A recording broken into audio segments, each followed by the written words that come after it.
जेव्हा एखाद्या व्यक्तीला पोटात जळजळ होते म्हणजे ॲसिडिटी होते, तेव्हा ती व्यक्ती आम्लविरोधी औषध म्हणजे अँटासिड घेते, जो की एक आम्लारी पदार्थ असतो आणि मग त्यांना बरं वाटतं. तसंच जर एखाद्या व्यक्तीला माशी चावली, मधमाशी चावली, तर लोक त्यावर टूथपेस्ट लावा असं सांगतात. टूथपेस्टसुद्धा आम्लारी पदार्थ आहे.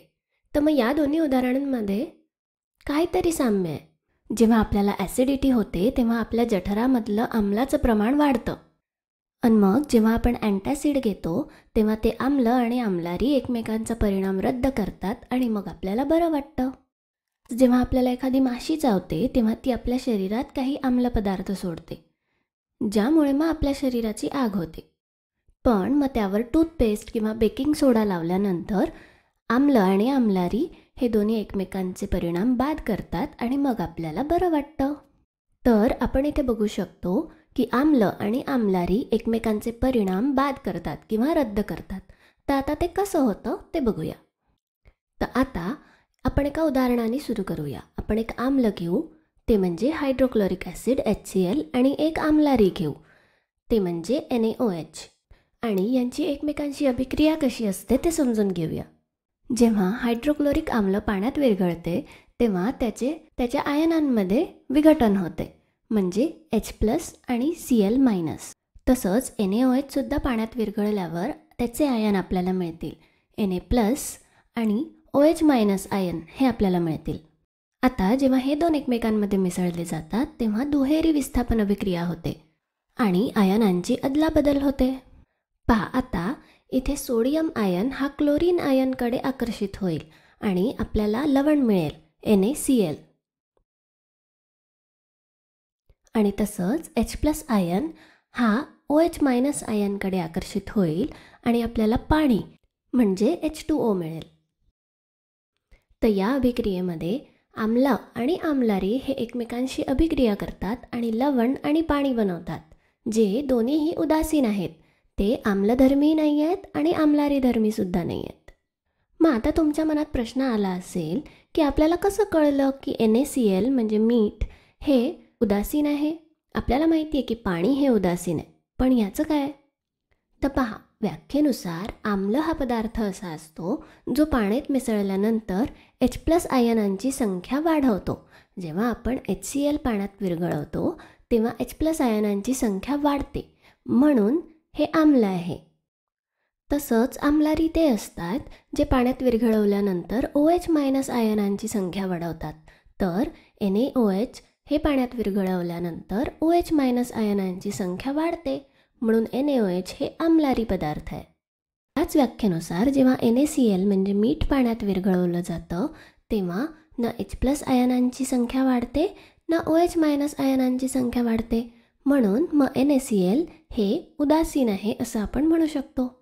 तर मग आता आपण बघितलं की आम्ल आणि आम्लारी एकमेकांशी अभिक्रिया करतात आणि उदासीन पदार्थ बनवतात, जसं लवण आणि पाणी.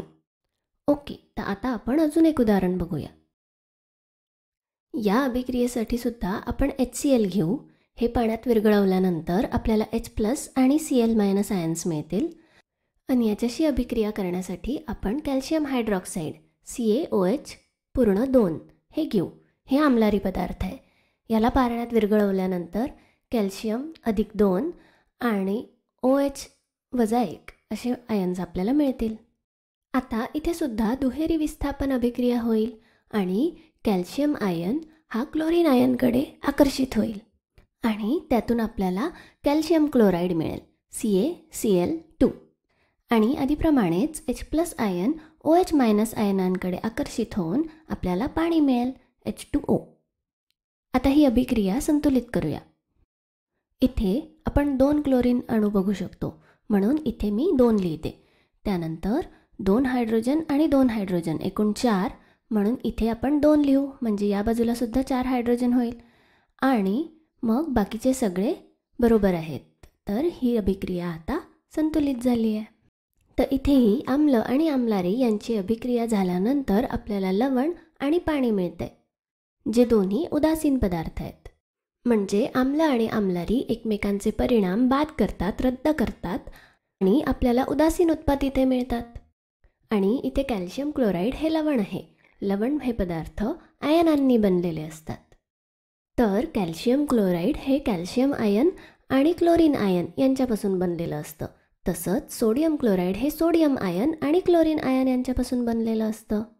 आम्ल आणि आम्लारी यांची अभिक्रिया होऊन आपल्याला लवण मिळतात. म्हणजे मग आपण पुन्हा पुन्हा हेच म्हणतोय की आम्ल आणि आम्लारी यांची एकमेकांशी अभिक्रिया झाली की लवण आणि पाणी मिळतं, जे दोन्ही उदासीन पदार्थ आहेत.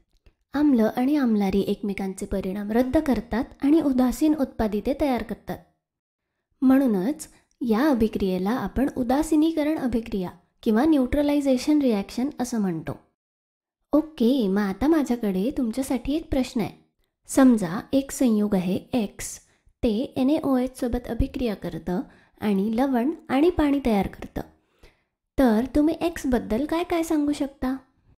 तुम्ही प्रयत्न केला असेलच, पण आता पहा, NaOH हा एक अभिक्रियाकारक आहे जो आपल्याला माहिती आहे की आम्लारी पदार्थ आहे. X आणि NaOH ची अभिक्रिया केल्यावर लवण आणि पाणी मिळतंय. म्हणजेच मग X हे आम्ल असलं पाहिजे, हो की नाही? आपण हे नाही सांगू शकत ते कुठलं आम्ल आहे, पण ते आम्लच असलं पाहिजे. तसंच समजा अजून एका उदाहरणात आपल्याला दिलं असेल की H2SO4 हे एका Y नावाच्या संयुगाशी अभिक्रिया करत आहे आणि आपल्याला त्यातून लवण आणि पाणी मिळत आहे. तर मग आपल्याला माहिती आहे की H2SO4 आम्ल आहे आणि त्याची आम्लारीसोबत अभिक्रिया झाल्यावरच आपल्याला लवण आणि पाणी मिळेल. म्हणून Y आम्लारी आहे. म्हणून मग जो पदार्थ आम्लासोबत अभिक्रिया करून लवण आणि पाणी देतो तो आम्लारी आहे आणि जो पदार्थ आम्लारीसोबत अभिक्रियेनंतर लवण आणि पाणी देतो तो आम्ल असतो. चला, तर मग आता आपण एक प्रयोग बघूया.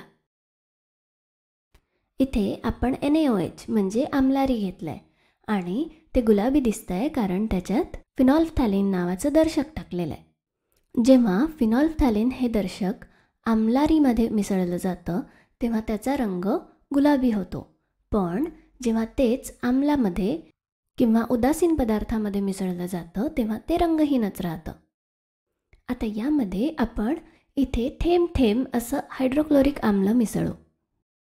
इथे हायड्रोक्लोरिक आम्लाचा प्रत्येक थेंब हा NaOHच्या प्रत्येक थेंबाचं उदासीनीकरण करेल.